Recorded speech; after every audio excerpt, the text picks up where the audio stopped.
Dice are rolling, darkness falls. Inside the GM Studios halls. Tabletop games where nightmares creep. In a realm where sanity is lost and weak. Welcome to the abyss where dreams shatter. Inside the GM studio, nothing else matters. Blood and chaos, the dark arts unfold. In the realm of role-playing, where legends are told. Welcome back to Inside GM Studio Side Quest episode, where we field questions from the internet. I am your host, David. I'm Matt. And I'm going to get at rolling this 20-sided die with the clicky clack and see what we get. I get a 17. I feel like I just got a 17 last week. You did. Reroll because I haven't replaced it yet. Let's try it again. 17. Fuck you. Stop it. 19. Here we go. Okay, there we go. Champion critical, bro. Oh, hello, cat. All right. This one, let me make sure this is it. Okay. This one comes from JDM Well on RRPG with the title, Do You Like Box Sets? I'm curious how everyone else feels about this. I've noticed recently that I never pull my box set games off the shelf to glance through, but I'm always flicking through the other books. It's given me a bit of distaste for them. I look at all the books out and pack the boxes away, which kind of defeats the purpose a little. But it's nicer having them loose on the shelf. What does everyone else do? Do you have any preferences when buying games rather than loose products versus boxed together, etc.? I feel like we discussed this, like the ups and downs of using box sets. But I guess, is he asking specifically about the adventures in the box sets, or is It looks asking... it looks like do you prefer just the books out of the box set, or is the props, the dice, the pre-gen characters, is it worth it? That's what I'm getting. The rules are deliberately like flattened. I mean, they're basically just the basic rules, so it's not surprising that you would prefer the more complex version from the player's handbook. That's like box set rules are for precisely when you don't have the player's handbook or don't want to buy the player's handbook. And as far as like a published adventure as opposed to a box set adventure, I assume, but when he says box set, I assume he means starter set. Yeah. Yeah, the same thing. Those adventures are going to be overly flat. I mean, they're just meant to have characters slot in and kind of up and running. They don't really have much complexity and nuance. The benefit of them is that they're a good entry point. They're rough and ready, so to speak. You can get them off the ground really quickly. You can kind of pull out a box set and probably get a game together in like a half an hour on a moment's notice. And so that's the big benefit of them. I tend to like box sets, but it seems with increasing frequency, it used to be like, you got a set of dice, you got quick start rules, you got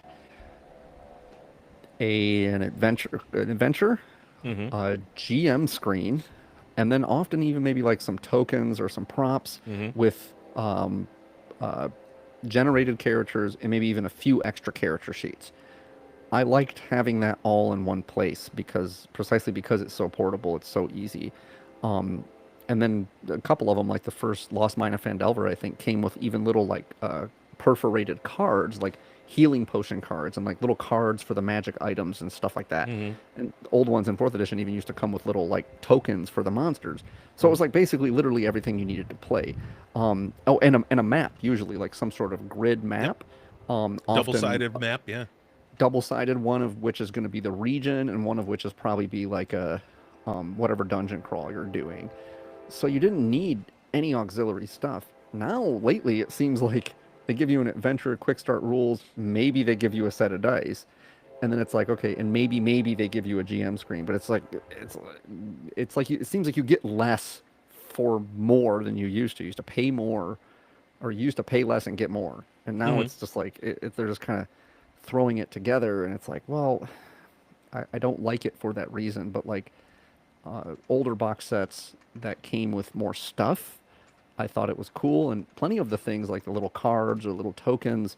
I went on to kind of keep them and use them in my games, and so I like them for those reasons. But the flattened rule set and the flattened adventure is just supposed to be a springboard. It's a jumping off point, and if you're the kind of person that has invested enough in D&D to buy the core rule books and other core adventures, then yeah, other than just kind of having it there for when maybe you have a couple buddies over for drinks and you decide you want to play D&D for 3 hours, but not for a more long-term game. I wouldn't think they would be all that accessible. But I don't know, Matt. You seem like you're a big fan of box sets over the years. Love box sets, beginner box sets. Those are my jam. I do love collector box sets. I have a few, like my Savage Worlds collector's box set, as well as my Mage the Ascension box set. Those are great because they do come with a shit ton, but you're paying a lot of money for them. Like the Savage Worlds box set came with dice, Benny tokens, magic point counters, a GM screen, pre-gens, the actual hardcover book, as well as settings book, adventure book, all sorts of shit, and a poster, a few maps, yada yada yada, a whole bunch of shit. I love beginner boxes because they're usually on the cheaper side. They're usually about 20 to 30 bucks. And they usually do come with a lot of cool tchotchkes. I love tchotchkes.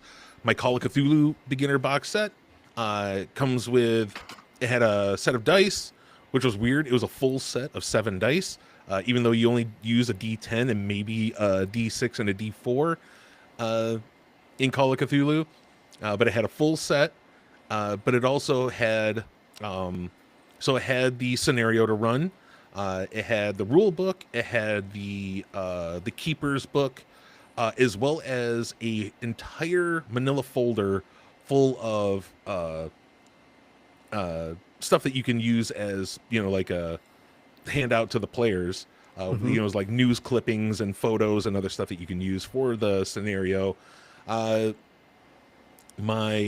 Shadowrun beginner's box, I have both 5th edition and 6th edition beginner's box. The 5th edition was way better. Oh, actually, no, they were both about the same because they both came with cards. Actually, the 6th edition one had more cards, but they're all kind of flattened. Like David said, everything is flattened down. It's not the full rules. It's only to run this one adventure that they have in the box, really. Same thing with their pre-gens that they give you. Like, they don't tell you how to create a character. They're just like, here's a character, play it. Learn the rules. But I love it because of all the cool accessories that come with it that you can use later on if you'd like, as well as some of the things that they help you learn with.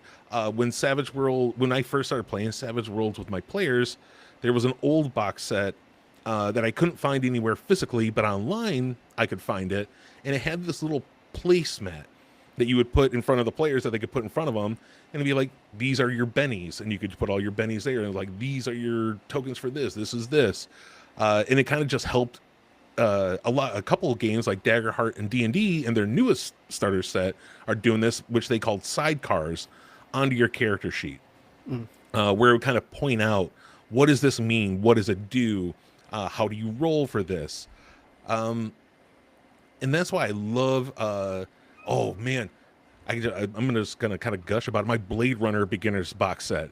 That thing is awesome because it has a Blade Runner dossier in there with all the characters, the evidence files, and it's really fucking cool. And they always come with dice. I love me some dice. Even though I leave them in the boxes, because I'm that kind of dude, I just keep them in their little baggies in the boxes and just put it up on my shelf. I think I took out, yeah, I did. Recently, I took out my Savage Worlds book that was in the box set, and I put it in front of the box. But I do love them because they are cheap, and they are good for, if you don't know if your group is going to be into it, this is a great way to just kind of test the waters. I just brought it up, I just pulled it up here, because I wanted to know, I got a review coming up of the new Dungeons & Dragons starter set for the 2024 rules, 2025, whatever you want to call it. It's a little bit more expensive. It's $40. And they have a shit ton of stuff in there. Nice. There is a lot. So I'm gonna go over that probably on the main show with some news about it. But I do love a good box set, just because it is. It's like, they're usually only $20, $25. You see it on there, you're like, I've always wanted to try this genre of game. Maybe I'll just pick this up. Not too bad, and you can bring it to your friends and be like, hey guys, what do you think of doing this tonight? They don't have to worry about creating characters or learning any rules, because usually the rules will be there on the pre-gen character sheet for them, and you can just jump and go. Well, that's key. I'm with you. I love a good box set, but I guess what I'm saying is that in recent years, I don't think that very many box sets have been what I would call good. By my estimation, here are the things that a box set should have. Quick start rules. Mm-hmm. So let's just count, shall we? Quick start rules. A beastery.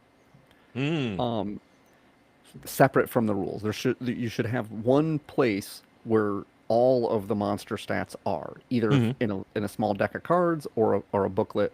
Either one will do. I'm more of a fan of cards as a general rule, but quick start rules, beastery, character sheets. I don't even think generated characters are necessary. The quick start rules should have the rules for generating characters, but you at least need to have character sheets.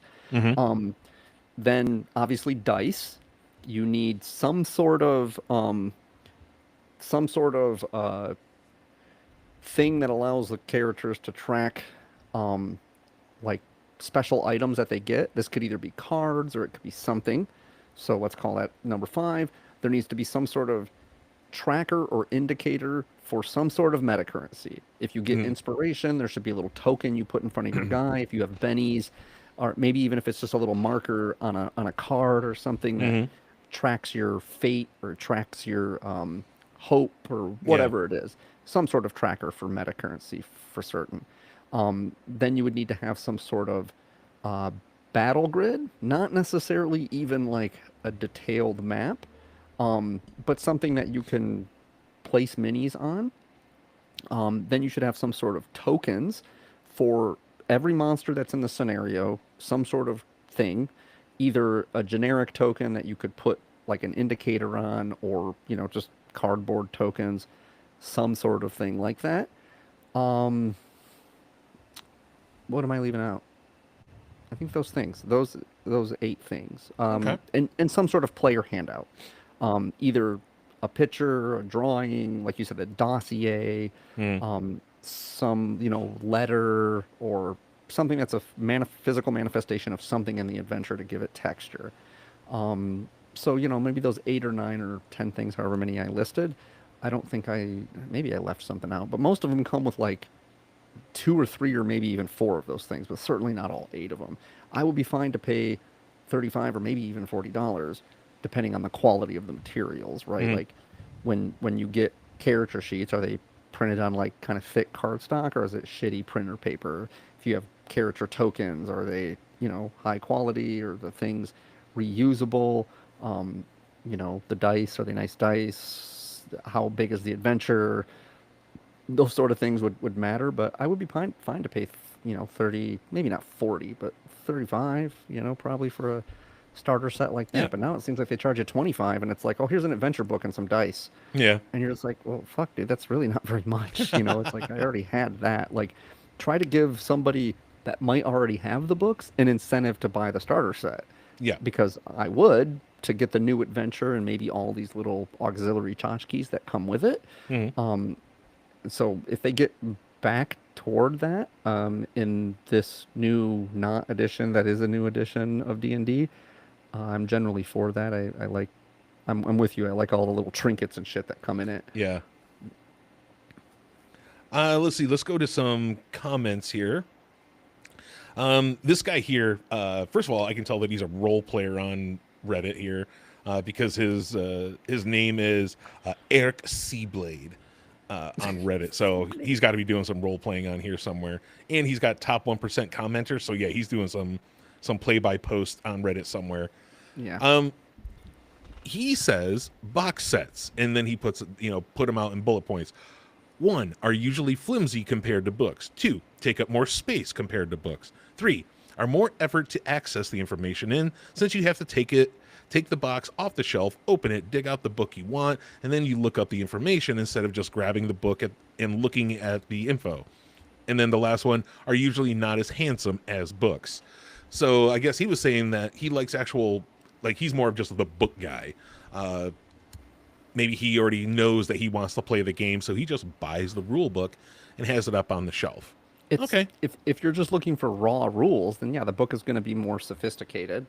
It's going to be better put together and collated in a way that is easy to understand and easy to navigate. It's going to have better art in it. Yeah, I mean, there's a reason a book costs $50 and a box set costs half that. You can't expect to get the same quality of information. The benefit of a box set is, one, it comes with an included adventure that ought to be halfway interesting to you, and then it comes from, it gives you all of the tools that you would need. Because if I were going to go play D&D at a friend's house, your house, let's say, I'm grabbing my 3 core rule books, I'm grabbing my 2 dice sets, I'm grabbing my GM screen, that's like the high quality one that I have, I'm grabbing all the minis that I have, I'm grabbing extra dice, it's like a whole bag's worth of shit, because you never know what you might need, because presumably you're having an adventure that has a more open-ended and variety of scenarios that could occur where you might need something. I need my battle grid. I need my whole little case of tokens. But if you're just running the one scenario that's in this one box set, all you should need is everything in that box set, barring and a pad of paper and a pencil. Like, that's the idea, that everybody should have a pad and paper and a pencil, and that you should be able to open that box and everybody should have everything they need to run this one scenario. There's a big benefit to that. We've talked about this where you were talking about the stuff you take to the cons, like Rebecca asked you that probably a year or two ago. And you were just like, look, I just try to keep it really simple. And yeah, the box set would be a great way to do that if you had it in your closet and you just had some people over like, hey, let's play some D&D. No prep necessary, right? I got it. Everything is here.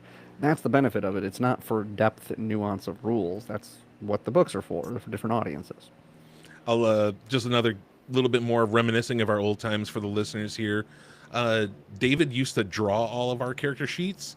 He would just write them out, and they looked just like the character sheet for AD&D at the time, because he had done it so many times, and he didn't even have to look at it. He just knew it by memory. So if we ever did just want to do a pickup game of D&D, we'd be like, David, make some character sheets. He'd be like, all right, no, do it. It was great. I would at least photocopy. I would draw one and I would photocopy them. Dude, I just uncopy your paper by hand. I remember you drawing up a bunch for people that you tried to get to play with us, but they played like one session and would never do it again. Yeah. So right after Eric Seablade made his comment here, Adam Saki, who I bet you is another play-by-post role player because they're top 1% commenter, says, the point of a box set is not that it's in a box, it's that it's a set. It gives you more than one thing: several books, dice, a screen, tokens, a map, cards, etc. If those items are very useful for the game and I don't have them already, e.g. the Alien Starter Set has the system-specific dice, tokens, cards, pre-gen sheets, a map, a slimmed-down version of the rules, and an adventure, then I like it. That's all very that is all very useful to me, and it would be a pain to get separately. If a box set just has generic dice, rules, and an adventure, I would rather just have the rules and the adventure all in one book. Exactly. That's like, in particular for like I said, cards for magic items, and also cards I like it when they give you it's a pared down version of the rules, right? So it's likely to have first and maybe second level spells. Yeah. And it's not likely to have every class. So it's like wizard and bard and druid. And they each have first and second level spells and cantrips. You should be able to put those all on cards because new players need to have them immediately able to reference them. And they're not going to write that shit down all on their character sheet. They don't have space for it even if they did. They're not the 4-page folio character sheets, right? They're just like a front and back character sheet. Sometimes just a front character sheet. And so having those spells right in front of you, because new players in particular, hell, not even new players, sometimes veteran players will be like, okay, I'm gonna cast this spell, and you go like, what does it do? Well, basically, I don't want to know what it basically does. Read to me what it does exactly. Like Mm-hmm. you don't know. Like I don't want to read it. Do you have the words in front of you? And if they have the card right in front of them, they have no excuse to not know how their powers work. And this is very essential and not something to be overlooked. Yeah, dude, you remember in fourth edition when you bought monster minis and it would come with a card that was a mini stat block for that monster? Yeah. Oh my god, it was one of the greatest ideas they ever did. I Yeah, thought that was so cool. I have them all. I have the monsters 0 through 5 challenge rating in card form, just No precisely because shit. I don't like flipping through the book. I go, okay, here are the monsters that This is why I think cards would be better than a bestiary because it's like Mhm. you have a small scenario, and that scenario likely has 7 or 8 or 10 different types of monsters. Just give them to me so I can have them all in front of me for when you inevitably encounter the monster. I don't have to like turn even one page into a book. I just have it right in front of me. That's the whole purpose of having like a playing field behind the GM screen. It's not just a place to roll dice. It's a place to like have all your stuff kind of set up like a you know some sort of station, you know, where you can Mm. reference everything quickly. That streamlines the game, especially when you have new players and especially when you're running a very limited scenario. Last one that last comment here that I think I'm gonna do comes from Sherman 8526. That just says, "Love them. Give me knickknacks, maps, handouts, etc. Books are good, but I can read a book from a box just as easy as a book without. Uh, if they look good on a shelf, all the better. Fantasy Flight fails miserably in this regard. I think they fail a little bit more than that. Treating boxes as a disposable element for some reason. Even though the contents are still top notch, most other companies know that the box is part of the product. The boxes on the Fantasy Flight, I have a couple of the Fantasy Flight Star Wars box sets. The boxes are super flimsy. They're that super cheap, thin cardboard. Like what a ream of paper comes in at Yes. Office Max. Yes. Exactly. But inside, the adventure book is thick as a dick, as well as the rule book. They're super thick. The tokens that they give you like 4 sheets of that super thick cardboard, nice glossy tokens to pop out, as well as, of course, the oh Jesus, what do they call that? Per when you have to Perforated? buy, what is it? I thought you were meaning No, perforated. No, they're dice. You have to have their dice for their system. Proprietary dice. Proprietary dice. That's it. As well as some of the dice. Other than that, yeah, it doesn't come with much else. Oh no, they come with a couple maps, but that's it. And they're super cheap. I think Fantasy Flight were more on the cheaper side. They were like $10 to $15. But they don't come with a lot more. Yeah. And like I said, Fantasy Flight fails a lot worse than just their starter boxes. It's I mean I still have the second starter set from D&D. I bought it when it first came out, the Dragon of Ice Fire Peak. That I still have that with all the cards and the dice and everything in it. Like Yep, it I stayed still in there. have Lost Mine of Fandelver sitting around somewhere. I think I have that too. But I don't think I bought that I don't think I bought that when it was new like you did. I bought it after Dragon of Ice Fire Peak. Yeah. All right. Unless you got anything to end on there, David, I think that's going to bring us to the end of this one. I got nothing. All right. Well, then let's just leave it with a good night. And good luck.